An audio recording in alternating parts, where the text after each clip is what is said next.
네, 안녕하십니까. 베트남 2021 발표를 맡은 단국대학교 아시아중동학부 베트남학 전공 백용훈입니다. 제목은 새 임기 지도부 출범과 코로나 유행이 남긴 과제입니다.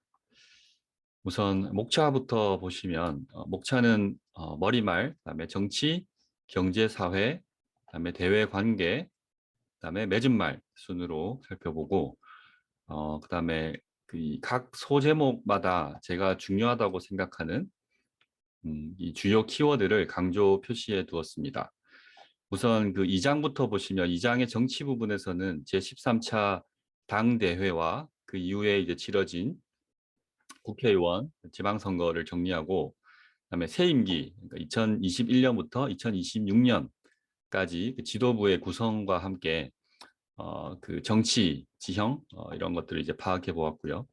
그다음에 3장 경제사회 부분에서는 2021년에 주요 그 거시경제 지표를 정리를 하면서 무역이나 이제 투자 부분에서 기록한 일정한 성과와 함께 그다음에 이제 장기간 이어진 이제 코로나19 4차 유행으로 인해 타격을 받은 경제 사회 부문을 진단해 보았습니다. 특히 이 부품 소재 산업의 육성과 함께 첨단 제품을 생산하는 국가로 이제 업그레이드 시키고자 하는 그 베트남의 산업 정책을 기반으로 새 임기 지도부가 당면한 과제 이런 것들을 한번 짚어보았고요.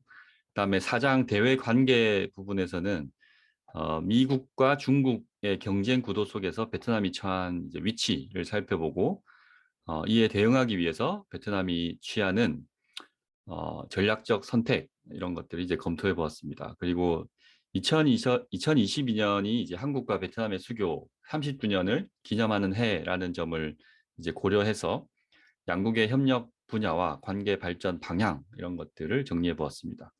그리고 끝으로 결론에서 맺은 말에서는 이제 정치 경제 대외 관계에 관한 이제 본문의 주요 내용을 요약 정리하고 2022년 베트남의 전망과 과제를 살펴보는 것으로 마무리를 하고자 합니다.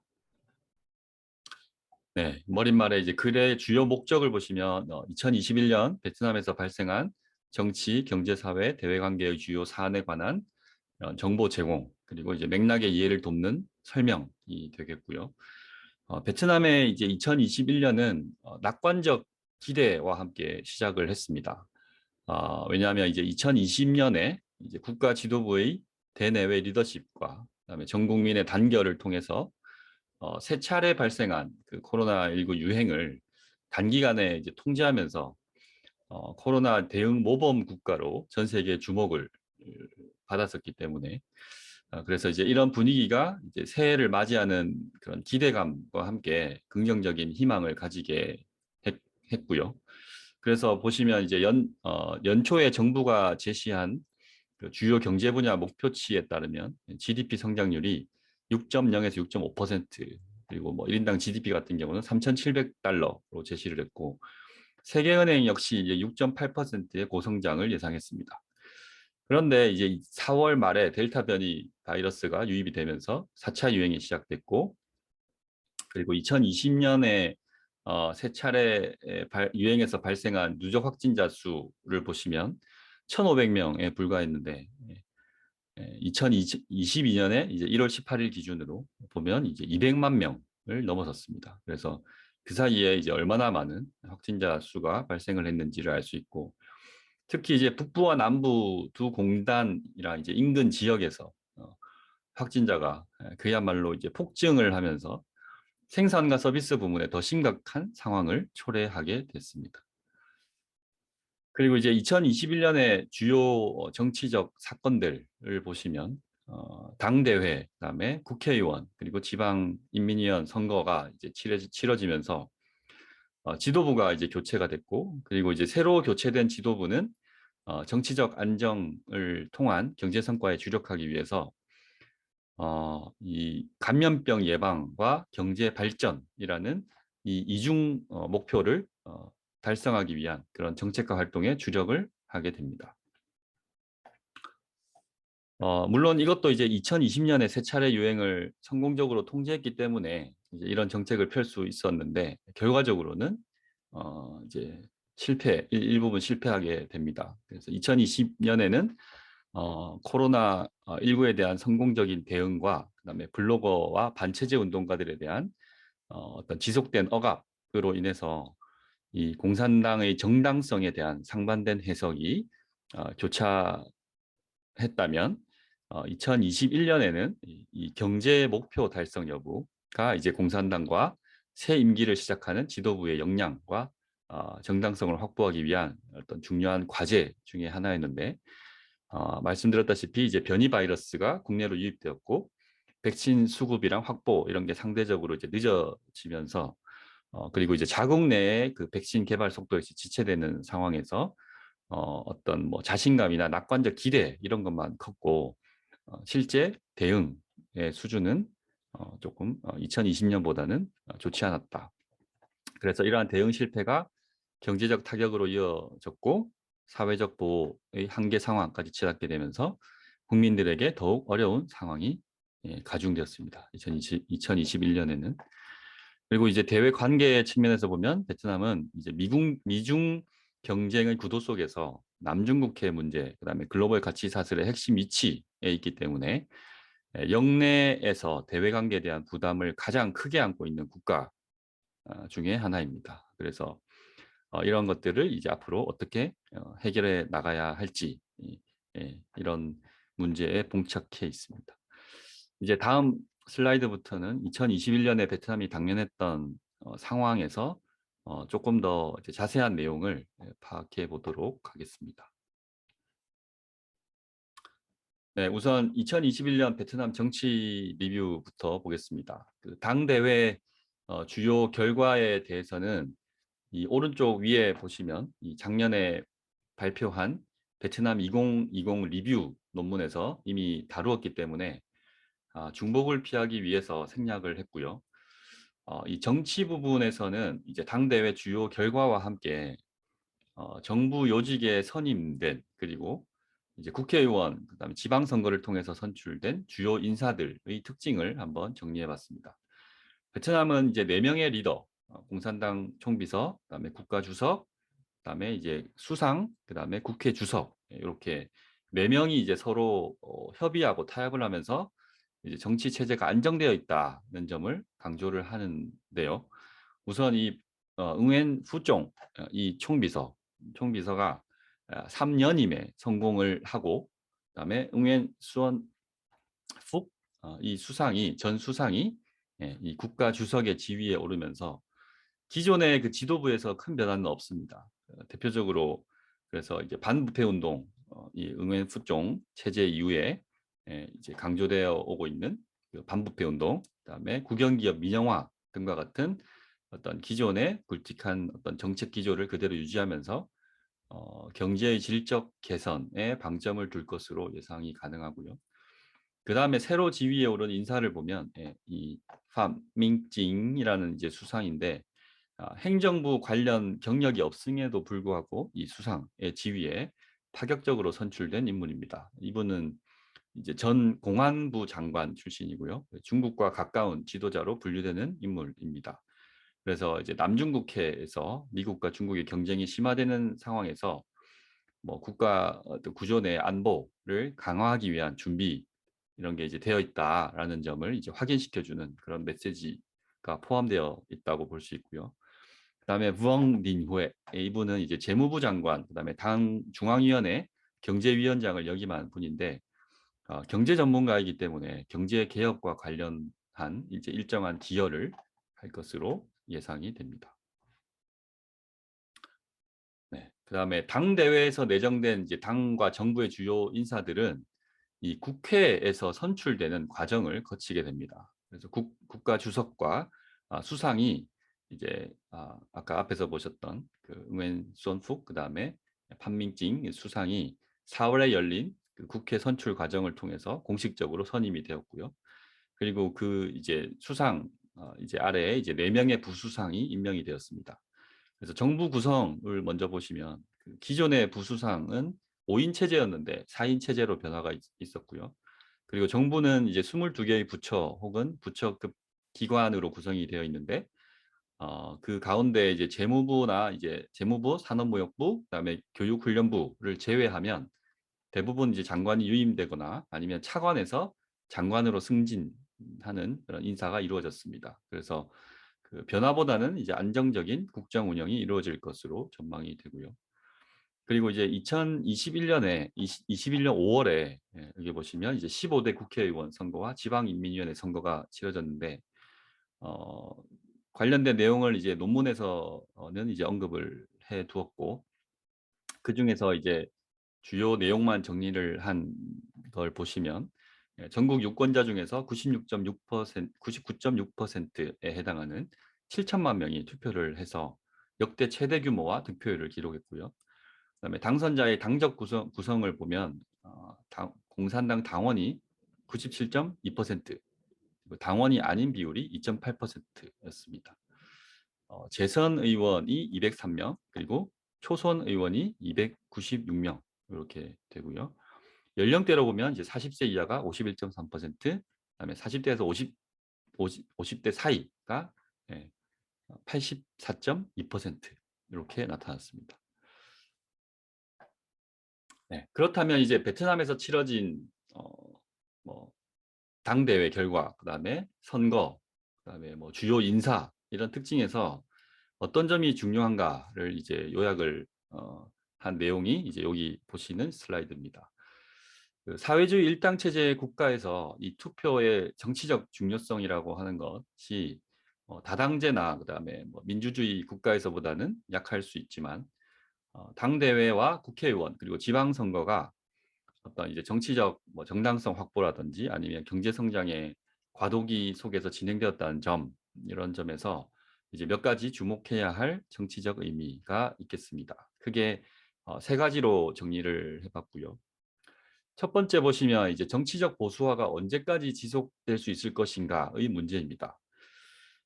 당대회가 있기 전에 이제 응웬 후종, 아까 그 총비서가 이제 자신이 선호하는 인물을 원래 이제 이연임을 했기 때문에 연임을 했기 때문에 자신이 선호하는 인물을 후보로 지명을 했는데 당에서 그 후보를 이제 거절을 했습니다. 그래서 그 총비서가 당내 이제 경쟁하는 세력 중에 한 명이 그 지위에 오르는 것을 막기 위해서 결국에는 자기 자신이 이제 그 총비서를 이제 하는 이제 결국 연임을 결정을 했고요. 그래서 이 총비서의 3연임의 과정은 베트남의 정치 체제의 특징에 해당하는 그 당내 그 파벌 간의 권력 구도가 존재한다는 점, 그리고 이제 민주적인 의사결정 하에 주요 인사가 결정된다는 점을 동시에 보여주는 것으로 이해할 수 있고요. 그리고 이 총비서의 연임으로 인해서 그동안 그 강력하게 추진해온 반부패 운동과 함께 민주주의, 그다음에 인권 지지자들에 대한 통제가 이제 계속될 것이고 정치적 보수화가 일정 기간 지속될 것으로 보입니다. 두 번째는 이제 총비서가 이제 3년임에 성공한 것이 과연 베트남 공산당의 미래에 어떠한 변수로 작용할 것인가에 대한 기대와 우려입니다. 일각에서는 이제 그 총비서의 3년임으로 인해서 중국과 같은 후견적인 파벌의 형태가 강화될 것이다라고 전망을 하기도 하고, 그다음에 다른 한편에서는 이제 당 대회에서 선출된 주요 인사와 그다음에 이후 치러진 선거 결과에서 나타난 것처럼 이 젊은 층의 그 진입이 증가하고 있기 때문에 향후 개혁 세력의 영향이 더욱 강해질 것이다, 이렇게 주장을 하기도 합니다. 중국과 베트남을 비교를 한번 해보면 중국과 베트남은 모두 일당 시스템 하에 당내 엘리트 행위자의 연합이 강조되는데, 중국에서는 이제 이러한 체제가 고정적이고 어떤 후견적인 파벌의 형태를 취하는 반면에 베트남은 중국과 비교해서 보면 보다 유연하고 어떤 단기 뭐 이념이라든가 정책 목표 여기에 중점을 두는 경향이 더 강합니다.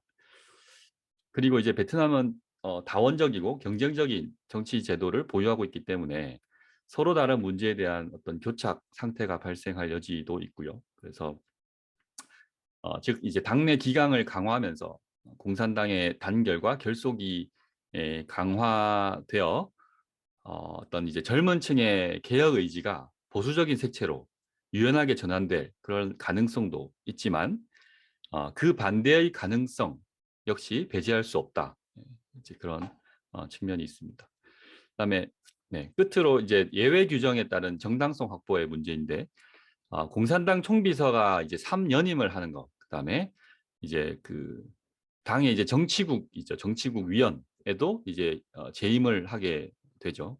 그래서 65세 이상이 정치국 위원회 재임을 하는 것 모두 이제 이 기존의 규정을 수정을 해서 특별 승인의 형태로 이루어진 것입니다. 그래서 이제 이 법과 규정을 깨고 이 감행한 것에 대한 정당성을 확보해야 하는 그런 상황인데 이 총비서는 항상 이제 원칙을 강조하면서 당의 기강을 바로잡기 위한 공고화 작업을 지속해 오고 있습니다. 그런데 이제 그럼에도 불구하고 이런 부담을 가지고 특히 이제 향후 어떤 경제 성장이나 사회적 안정 이런 성과를 이루지 못할 경우에 이 제도적 틀을 깨고 법과 규정을 수정하여 연임한 것이기 때문에 대중으로부터 신뢰를 받아야 하는 그런 어떤 부담이 가중될 수밖에 없는 그런 상황에 처해 있습니다. 그 다음에 이제 정치 부분에서 2021년에 두드러진 특징, 그다음에 사건 이런 것 중에 하나는 이제 총비서의 반부패 운동이라고 하는 것이 새로운 국면에 접어들었다라는 것입니다. 그래서 그 지난 임기 때 국가 주석이 갑자기 이제 별세를 하면서 그 총비서가 국가 주석을 겸직 중이었는데 이번 임기에서는 이 응웬선 푹그전 수상이 국가 주석의 지위에 오르게 되면서 다시 이제 4인 체제가 되었고 쫑 총비서는 이제 당 내부 권력을 더욱 공고히 하고 이제 반부패나 이제 당의 건설 및 정비를 지속해 나가는데 보다 더 집중할 수 있을 것으로 예상이 됩니다. 특히 이제 총비서가 이제 13차 당대회 폐막 이후에 지금까지의 반부패 운동은 초기 방지 및 예방 전략으로 간주한다는 발언을 하면서 이 부분의 메시지를 이제 드러냈는데요.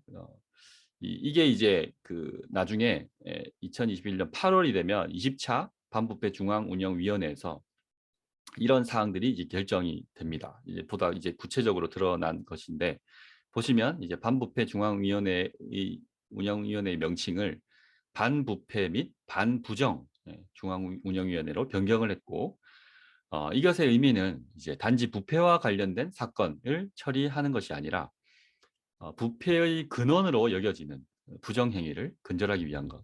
그래서 이 때문에 징계와 처벌이 보다 확대될 것으로 예상이 됩니다. 그리고 이제 당 건설과 정비에 관한 이제 주요 그 문서를 공포를 했는데요. 2021년에 괄호 속에 정리한 이제 문서, 이게 이제 문서 번호이고 이 중에서 이제 신규 발행된 문서 중에 이 간부의 해임에 관한 규정을 새로 발행했습니다. 그래서 요 점에 간부의 해임에 관한 규정 여기에 좀 주목을 할 필요가 있겠습니다. 네, 그 다음은 이제 경제사회 부분입니다. 경제사회 부분에서를 보시면 2021년 베트남의 GDP 증가율은 이제 2.58%를 기록을 했고요. 이제 분기별로 살펴보면 1분기와 2분기에는 각각 4.72, 6.73% 성장으로 이제 목표치인 이제 6.5%를 향한 어떤 낙관적인 기대와 함께 상반기를 마감했는데 4월 말부터 시작된 그 4차 유행의 여파가 지속이 되고 그다음에 6월부터 9월 사이에 실시한 그 봉쇄 조치로 인해서 3분기 성장률이 마이너스 6.02%를 기록했고 사상 최대의 분기별 하락을 기록했습니다. 그런데 이제 백신 접종률을 이제 빠른 속도로 올리면서 이제 10월 초부터 코로나와 함께 이제 일상 회복을 시작을 했고요. 그래서 4분기에는 5.22%로 회복을 하면서 이제 마감을 했습니다. 그래서 최종적으로 2021년 성장률은 이제 2.58%를 기록을 했고요. 네, 코로나 관련된 그 통계를 잠깐 보시면 이제 누적 확진자 수 추이를 나타낸 것인데 이제 5월부터 이렇게 빨간색 부분이 점차 이제 이제 이렇게 보이기 시작을 하면서 7월 중순부터 일일 신규 확진자 수가 1만 명 이상을 기록하게 됩니다. 그래서 대폭 증가를 하게 되고요.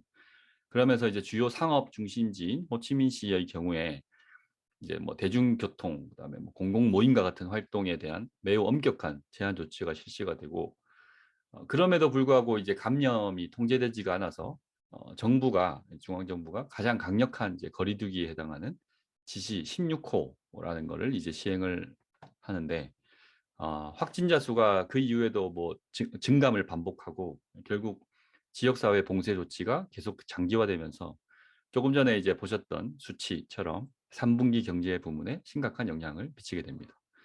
특히 이제 소비자 지출이나 뭐 건설 활동 그리고 제조 생산이 이 봉쇄 조치로 인해서 심각한 타격을 받았습니다. 그리고 이제 글로벌 가치 사슬의 병목 현상이 발생을 하고 생산 자재 가격이 상승하고, 그러면서 이제 기업과 서비스 활동에 심각한 영향을 미치게 되었습니다. 확진자 수가 폭증하고 그다음에 장기간의 어떤 조치로 인한 부담이 가중이 되자 정부와 이제 방역 당국은 이제 백신 접종에 이제 주목을 하는데, 이제 최고의 백신은 가장 빠른 백신이다라는 슬로건으로 역사상 유례없는 규모의 무료 예방 접종 캠페인을 조직을 했습니다. 그 기록을 보면 이제 2021년 6월 초만 하더라도 이 백신 접종률이 1.3%에 불과했는데, 12월 말이 되면 18세 이상 인구의 66%가 2차 접종을 완료하고 1차 접종 1회 이상은 83.3%까지 완료를 했습니다. 특히 이제 대도시와 산업단지를 중심으로 백신 접종자가 늘어나면서 많은 공장이 이제 재개가 되고 다시 생산력을 이제 끌어올리게 됩니다. 그러면서 이제 경제 회복이 되는 그런 과정을 거치게 되고요. 경제 부분에서 이제 중요한 교역과 투자를 한번 보겠습니다. 2021년에 상품 수출입의 경우 전년 대비 22.6% 증가한 6,685억 달러를 기록했고요. 수출은 19% 증가, 수입은 26.5% 증가했습니다. 그래서 40억 달러의 무역 흑자를 기록하고, 베트남은 2016년부터 계속해서 무역 수지 흑자를 기록 중이고, 2016년부터 2020년까지는 해마다 계속 그 흑자 그 기록을 경신해 왔습니다. 여기 아래 두 지표를 보시면 되겠고요. 수출의 경우에는 이제 국내 기업군과 외국인 투자 기업군 이렇게 비교해서 수치로 제시가 되는데, 국내 기업군은 이제 253.6억 달러 적자를 기록한 반면에 외국인 투자 기업군은 293.6억 달러의 무역 흑자를 기록했습니다. 국내 기업군의 상품 수출액은 전년 대비 13.4% 증가한 887.1억 달러를 기록했고, 이게 이제 총 수출액의 26.4%를 차지합니다. 반면에 이제 외국인 투자 기업군의 상품 수출액은 전년 대비 21.1%를 증가했고, 이 총 수출액의 73.6%를 차지합니다. 최근에 이제 지표를 살펴보면 이 기업 분별, 그러니까 국내 기업군과 외국인 직접 투자 기업군의 수출액 비중의 경우에는 큰 차이는 없습니다. 그런데 이제 이제 19 발생 이전인 2019년과 비교해 보면 외국인 투자 기업군의 수출액 비중이 상승 추세에 있다. 이런 결과가 있고, 이러한 점은 이제 기업 군별 수출액 증가율에서 더욱 확실하게 나타납니다. 코로나 이전에는 외국인 직접 투자군에 비해서 국내 기업군의 수출액 증가율이 더 높았죠. 더 높은데 2020년과 2021년은 반대의 결과, 심지어 이게 마이너스 성장까지 보여 주었기 때문에 반대의 결과가 나타났다는 점도 주목해 볼 점입니다. 최근에 베트남 정부는 이제 국내 기업의 생산과 수출 역량 강화, 그다음에 민간 기업의 제조업과 그다음에 첨단 기술 분야로의 진출을 통한 그 국내 산업 기반 강화, 그리고 이제 국내 기업이 외국인 투자 기업과 협력을 해서 글로벌 가치 사슬에 참여하도록 지원을 했는데, 코로나 이후에 국내 기업은 큰 제대로 된 성과를 내지 못하고 있는 것으로 볼 수가 있습니다. 수출의 경우에 이제 가공공업 제품군의 수출액이 전체 수출품의 89.2% 거의 대부분 차지하고 휴대전화, 네, 전자컴퓨터 부품, 기계 설비 부품 순이고요. 수입의 경우에는 중간재 혹은 원자재가 전체 수입 중에 93.5%를 차지하고 소비재는 6.5%에 불과합니다. 그다음에 교육 대상 국가별로 보면 이제 중국, 미국, 한국, 아세안, EU, 그다음에 일본 이런 순이고요. 최대 수출 시장은 여전히 미국, 그다음에 최대 수입 시장은 중국 이렇게 되고 있는데 주목할 점은 EU와의 자유무역 협정으로 인해서 그 결과로 EU에 대한 무역 흑자가 전년 대비 12.1% 증가했다. 이런 이게 이제 눈에 띄는 부분입니다. 그다음에 다음으로 이제 베트남의 경제 성장을 이끄는 가장 큰 동력이 이제 외국인 직접 투자 부분입니다. 이제 미국과 중국의 무역 분쟁이 심화되는 상황 이후에 중국의 대미국 수출이 제한되고 그다음에 베트남을 통한 우회 수출로의 개척 이런 것들로 인해서 베트남의 투자가 증가했고요. 그다음에 코로나 변수가 있기는 했지만 백신 접종을 해서 회복력을 보여주면서 이 글로벌 밸류 체인에 따른 그 베트남으로의 투자 동향은 여전히 낙관적인 것으로 보입니다. 2021년 12월 20일 기준으로 등록된 외국인 직접 투자의 자본은 전년 대비 9.2% 증가한 311억 정도 되고요. 이 중에 58%가 이제 그 가공 및 제조업 부문, 그다음이 전력 생산 및 배전, 그다음이 부동산, 그다음이 도소매업 순입니다. 국가별로 보면 이제 싱가포르가 이제 그 가장 많고, 그다음이 한국, 일본 순이고 금액 기준으로 보면 이 그 싱가포르가 가장 선두에 있는데 프로젝트 수 기준으로 보면 한국이 선두에 위치해 있습니다. 그다음에 지방별로 보면 하이퐁, 그다음에 롱안, 그다음에 호치민시 이런 순으로 많은 비중을 차지하고 있습니다. 베트남은 이제 현재 그 한국, 그다음에 아세안, 그다음에 EU, 미국 등 이제 17개 국가 혹은 지역과 FTA 그 협상을 체결하고 이제 이행 중이고요. 그다음에 2016년 이후에 베트남 유라시아 자유무역 협정, 그다음에 CPTPP, 그다음에 베트남 유럽 자유무역 협정 등이 이제 발효가 되었고, 그다음에 베트남 영국 자유무역 협정, 그다음에 RCEP의 경우에 이제 서명 후에 발효를 앞두고 있어서 이 세계 시장 경제로의 통합을 서두르고 있습니다. 최근에 이제 베트남은 이제 공업 부문의 발전 전략, 그다음에 베트남 상품의 베트남인 정보, 그다음에 메이크 인 베트남 이런 캠페인을 통해서 베트남 자국 기업을 위한 장기적인 비전이라든가 관련 이제 정책 행보를 보여주고 있는데 여기에 이제 가장 부합하는 행보를 보여주는 기업이 이제 빈그룹이고 빈그룹이 이제 2017년에 설립한 자동차 제조기업 이 빈페스트가 민간 자본과 혁신의 그 조합이 어떤 그 국유 기업보다 훨씬 더 효율적일 수 있다라는 예시를 아직까지는 잘뭐 보여주고 있다고 판단이 됩니다. 전기 자동차 모델을 내놓으면서 이제 미국의 제조 공장을 세우고 그다음에 미국 시장에 이제 전기차를 출시를 해서 이제 글로벌 브랜드로서의 입지를 확대하고 위상을 다지기를 희망하고 있는 그런 상황입니다. 베트남 경제의 중장기 성장 목표 달성 여부는 이런 이제 자국 민간 기업, 그다음에 이제 외국인 투자 부문 간의 연계, 그 성과 이런 거에 따라 달라질 것인데 베트남의 공업 부문은 이제 부가가치가 낮은 그런 가공 조립 중심이고 그다음에 주도적인 역할을 할 수 있는 어떤 핵심 산업과 경쟁력이 높은 국내 산업을 창출하지 못하고 있는 상황입니다. 그래서 앞에서 이제 수출입 품목이나 이제 국내 기업군과의 성과에서도 드러나듯이 생산을 위한 원자재와 부품 공급이 외국인 투자 기업에 치중되어 있고 이 때문에 현지화율이 낮습니다. 그래서 자국 산업의 고도화가 더욱 지체되고 있는 그런 상황으로 이해할 수가 있습니다. 그다음에 베트남은 이제 적극적인 외교를 통해서 백신 공급을 확보해 왔습니다. 베트남 지도부는 그 외국과의 양자, 그다음에 다자간 회담을 통해서 이 백신 공급 확보를 위한 지원을 적극 요청했고 기업들에게 백신 자체 수급을 요청하기도 했습니다. 그 글로벌 공급망에서 이제 베트남이 중요한 연결고리가 되다 보니까 해외 기업들이 장기간의 공장 폐쇄에 따른 그런 베트남의 경제 회복을 촉진하기 위해서 예방 접종률을 높이는 데 더욱 관심을 가지게 될 수밖에 없기도 했고요. 그다음에 백신 공급과 함께 보시면 아무도 뒤에 남겨주지 마라 뭐 이런 구호를 통해서 국민들을 위한 사회 정책이 이제 국회나 정부 부처, 그다음에 부문, 그다음에 지역 수준에서 공포 및 시행되었습니다. 중앙 예산과 실업보험 기금을 이용해서 고용주와 기업을 지원을 했는데 기대에 미치지도 못했고 취약한 사회적 안전망이 큰 문제가 되었습니다.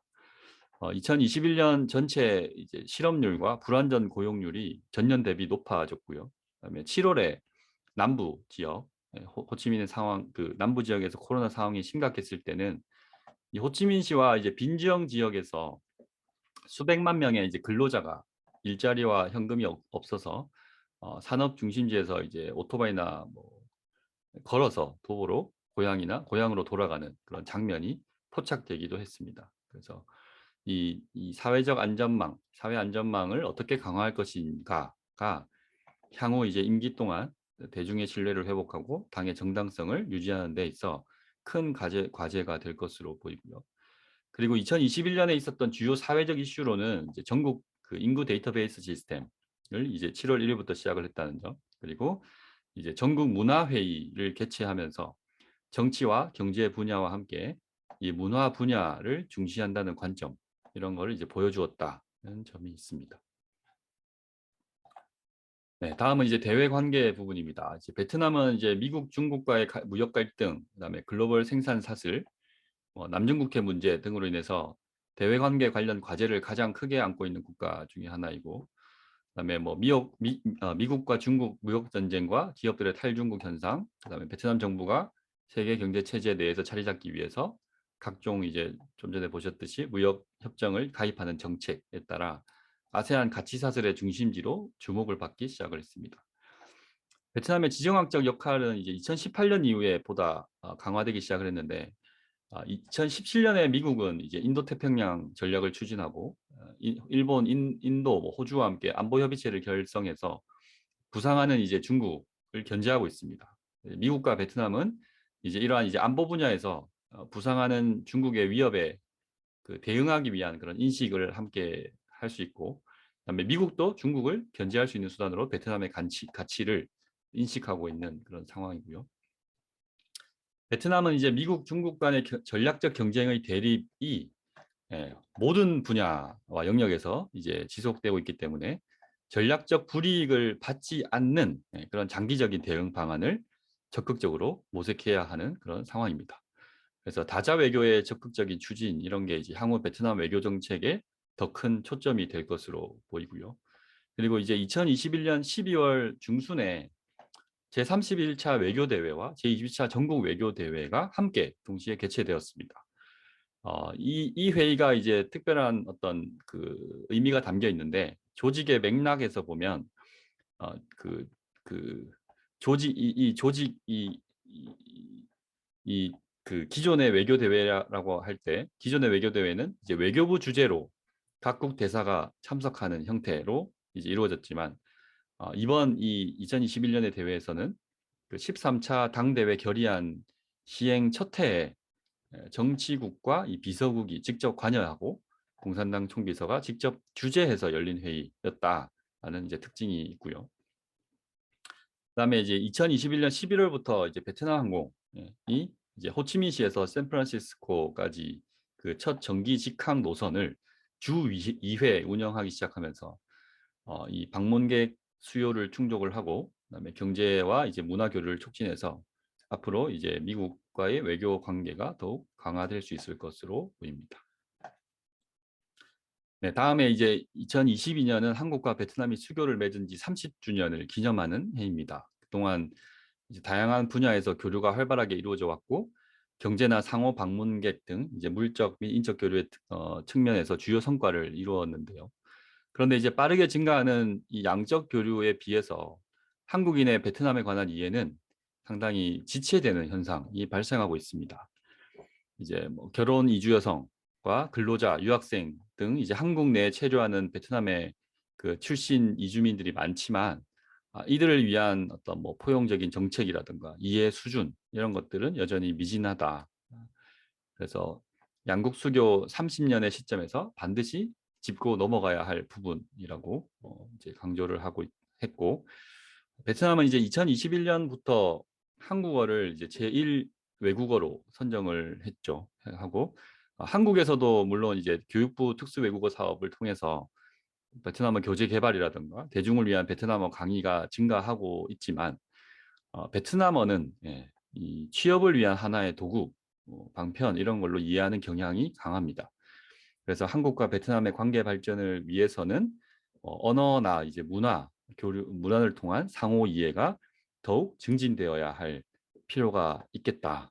그런 중심의 내용을 기술을 했습니다.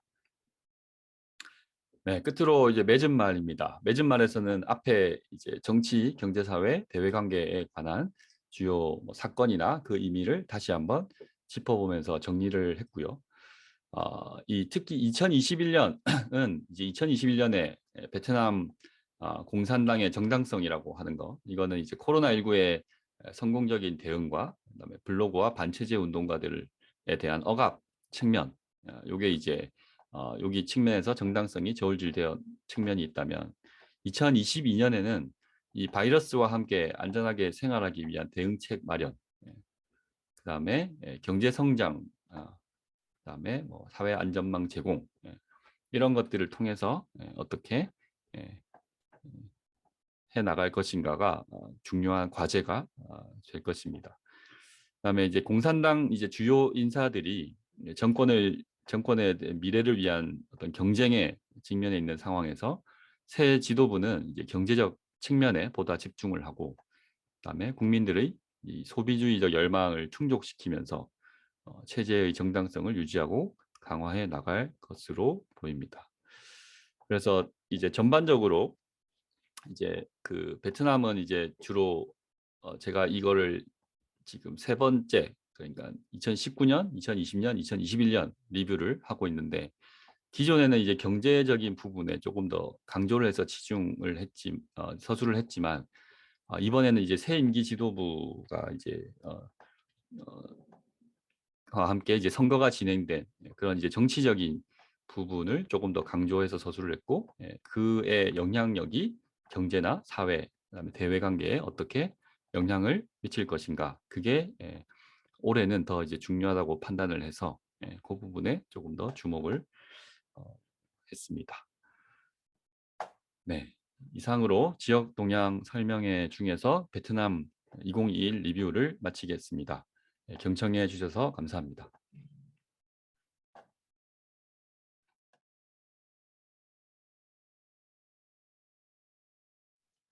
안녕하십니까. 오늘 전문 연구자들에게 듣는 동남아시아 2021년 제4회 동남아 지역 동향 설명회에서 토론을 맡게 된 서울대학교 사회과학연구원에서 일을 하고 있는 육수현이라고 합니다. 제가 오늘 토론을 하게 된 그 발표문은 베트남 2021년 새임기 지도부 출범과 코로나19 4차 유행이 남긴 과제라는 발표문입니다. 앞서 백용훈 선생님께서 이 내용과 관련해서 발표를 진행을 해주셨는데요. 저는 백용훈 선생님께서 말씀하신 내용에 조금 더 덧붙이면 좋을 것 같은, 혹은 추가적인 설명이 필요할 것 같은 그런 내용들을 중심으로 토론을 이어나가고자 합니다.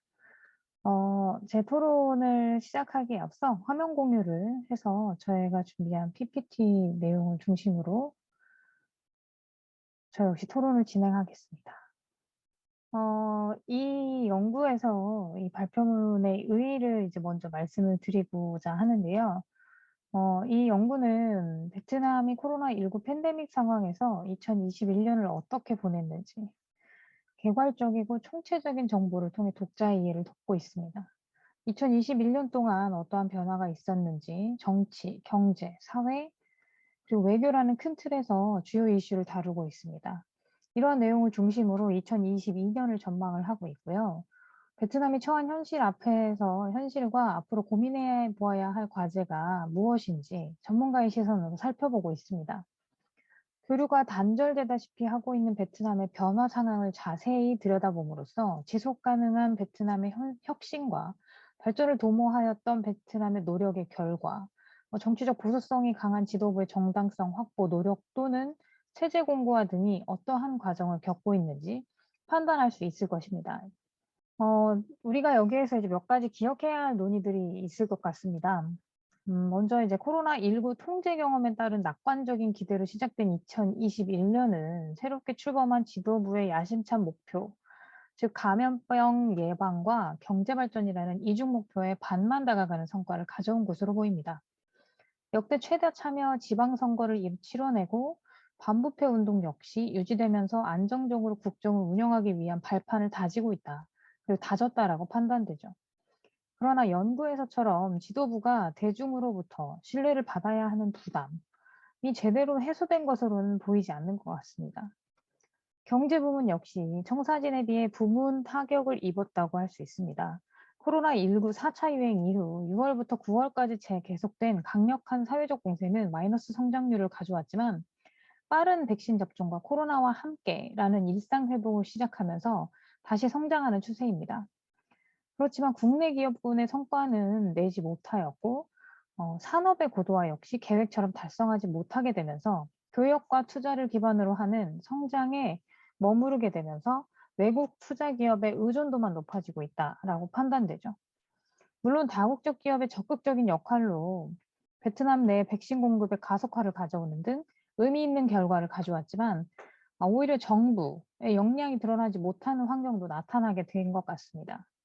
그러한 내용을 중심으로 이제 앞서 발표를 다 들으셨으니 이제 어떤 내용인지는 아실 거고, 이제 제가 조금 더 이 발표문 안에서 조금 더 궁금한 사항들 혹은 추가되었으면 좋겠는 사항들을 중심으로 몇 가지 추가되어야 할 논의라고 해서 이야기를 좀 하려고 합니다. 음, 먼저 그 지방 간 협력의 부재와 중앙정부 지도부의 정당성 확보, 신뢰성 회복 등이 어떠한 상관관계를 갖는지 궁금합니다. 논문의 3장에서 이야기를 하고 있는데 그 함의가 제대로 드러나 보이지는 않는 것 같습니다.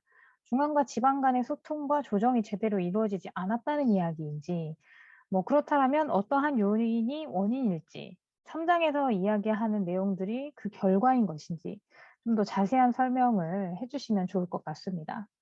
두 번째로는 새로운 지도부가 표명한 감염병 예방과 경제 발전이라는 목표에서 어느 정도 성과를 지녔다고 볼 수 있을지, 저는 앞서 말씀드린 것처럼 이제 반만의 성과다, 반절의 성과다라는 평가를 했는데요.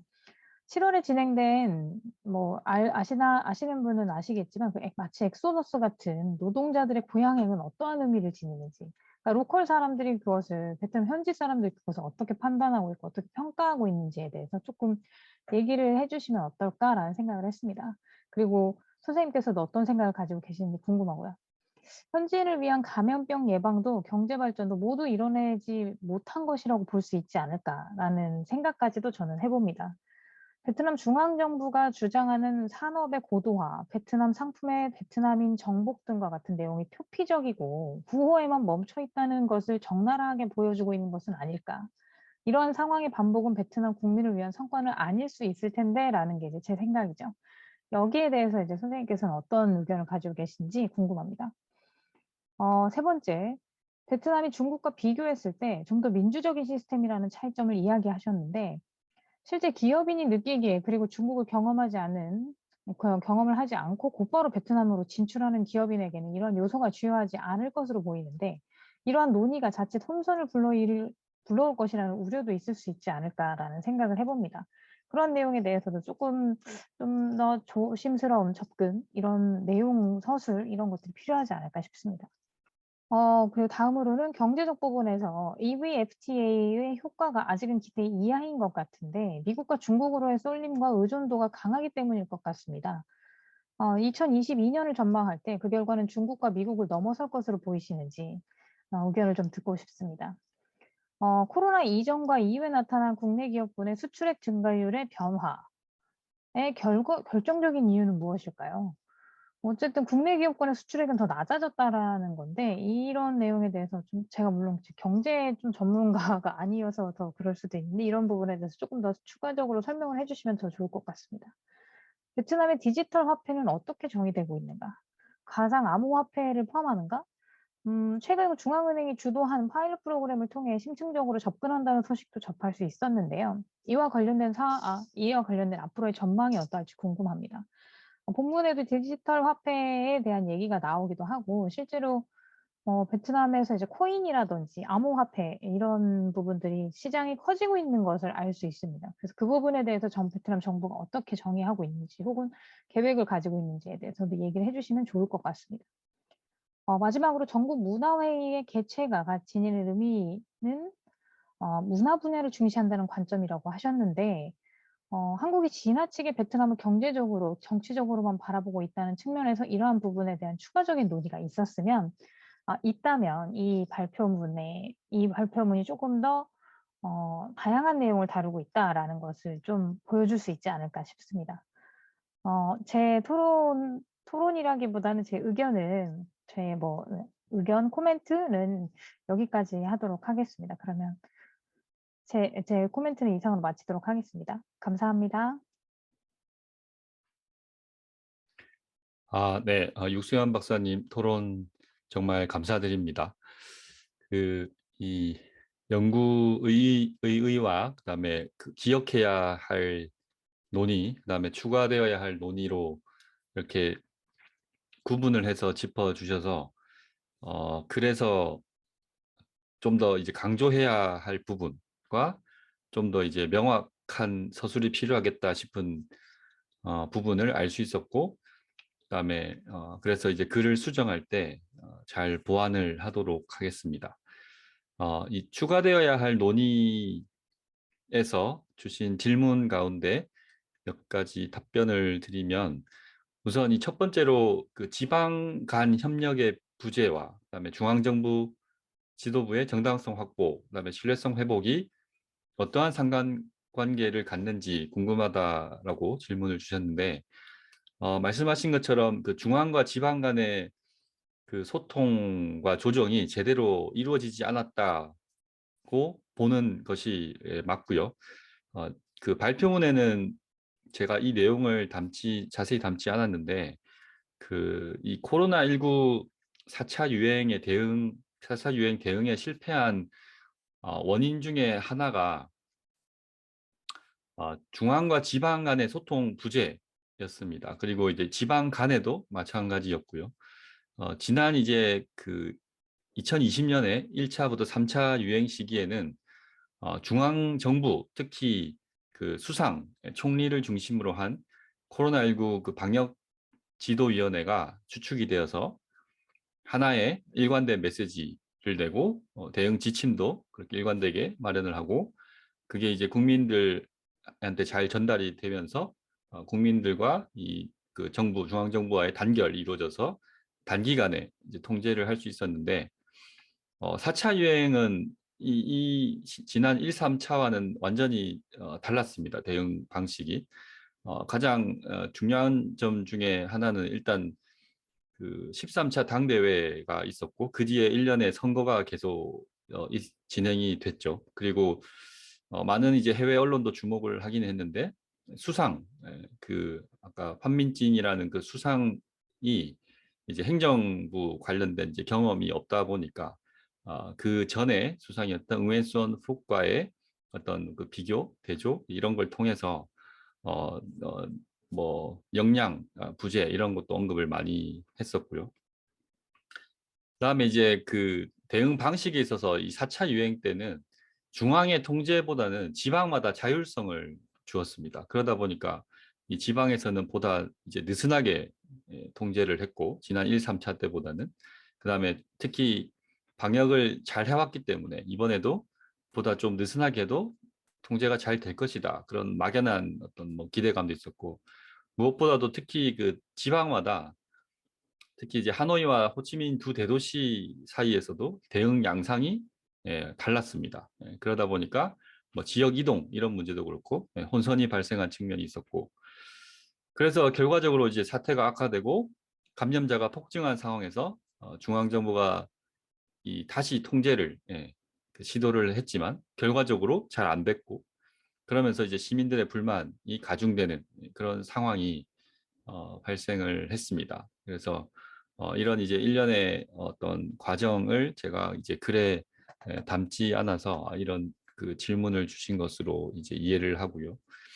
그 다음에 이제 두 번째로 새 임기 지도부가 표명한 감염병 예방과 경제 발전이라는 목표에서 어느 정도의 성과를 지녔다고 볼 수 있는가? 베트남 정부가 주장하는 산업의 고도화 등은 표피적이고 구호에만 머물러 있는 것이 아닌가? 그 정부가 이 산업의 고도화를 위한 메시지를 내고 그 실행하는데 실행하고 있는데, 지금은 어떤 이제 방향성 수준으로 생각을 하고, 현재 이제 대외 관계나 베트남의 위치로 봤을 때는 그 소재 부품 산업 육성이 이제 우선일 텐데, 그래서 이제 여기에 한국도 일정한 뭐 기여 혹은 협력을 해 나가야 할 것으로 생각을 하고요. 특히 최근에 이제 국내 기업군의 수출 증가율이라든가 이제 그런 지표에서 그 코로나 이전, 그러니까 2019년, 특히 2019년에는 국내 기업군의 수출 증가율이 이제 외국인 투자 기업군보다 더 높으면서 어떤 가능성이 보였었는데, 코로나 상황에서는 뭐 자금 문제도 있었을 수 있고, 그 뭐 다양한 어려움 때문에 기업들이 폐업을 하거나 영업 중지를 한다든 영업 중지가 된다거나 그러한 이제 어려움이 있는 상황 때문에 그 국내 기업군이 제대로 된 그 코로나 이전과 같은 그런 성과를 보여주지 못한 것으로 생각을 합니다. 그래서 더 이제 그 어려움이 가중되는 상황인 것 같고, 그다음에 이제 2020년은 신종 감염병이 그야말로 새로 등장한 이 감염병이 발생한 상황에서 베트남이 대응을 잘했고, 그리고 전 세계적으로 몇 안 되는 플러스 성장률을 보여주었는데, 반면에 이제 2021년의 상황은 그 전에 대응을 잘했던 어떤 그 효과를 못 보고, 예, 바이러스 유행에 잘 대처하지 못하면서 기대와 전혀 다른 결과를 낳았고, 그렇기 때문에 실패한 것으로 보여지고요. 하지만 이제 백신 접종률을 단기간에 끌어올리면서 경제 회복력을 보여준 것, 이것이 그 어쨌든 이제 2022년에도 6% 이상의 어떤 성장률 전망이 이제 되고 있고, 이런 것에 이제 긍정적으로 작용을 했기 때문에 이 4분기의 경제 회복을 다시 이제 보여준 것, 요거는 일정의 성과로 볼 수 있을 것 같습니다.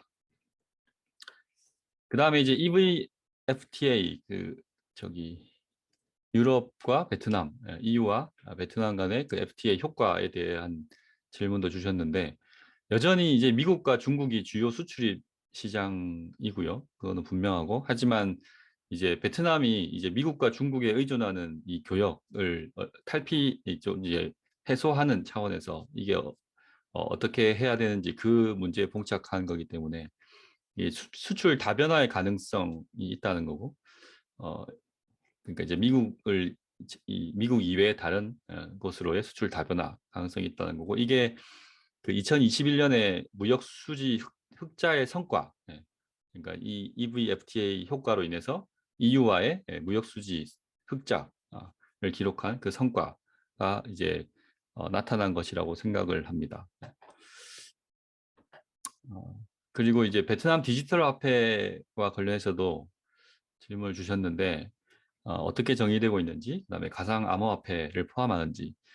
베트남 정부는 이제 국가 그 디지털 화폐라는 그 명칭으로 이제 개발을 2021년부터 이제 시작을 했고요. 2025년까지 연구 개발을 추진하는 것으로 알고 있습니다. 그래서 그 저기 판민진 수상이 이제 그 중앙은행에다가 이제 핀테크를 활용한 그 디지털 화폐 개발, 그다음 정책 이런 걸 이제 수립하라고 지시를 한 것으로 알고 있고, 그다음에 어, 그 블록체인 기술 기반의 가상화폐, 암호화폐 연구 개발도 그 지시한 바 있습니다. 그래서 그걸 이제 포함해서 관련된 연구를 추진을 하고 있고요. 그다음에 끝으로 저기 전국 문화회의 개최 관련된 거 그거는 그거 관련해서 한국과 베트남의 문화 교류 부분 요거는 그 향후에 이제 베트남도 문화 콘텐츠 산업 이런 게 이제 중요한 부분이기 때문에 관련 내용을 조금 더 찾아보고 그 내용을 추가를 하도록 하겠습니다. 네, 이상으로 질문 주신 데 대한 답변은 여기서 마무리를 하고 다시 한번 토론과 의견을 주신 이소연 박사님께 감사드립니다. 네, 마치겠습니다.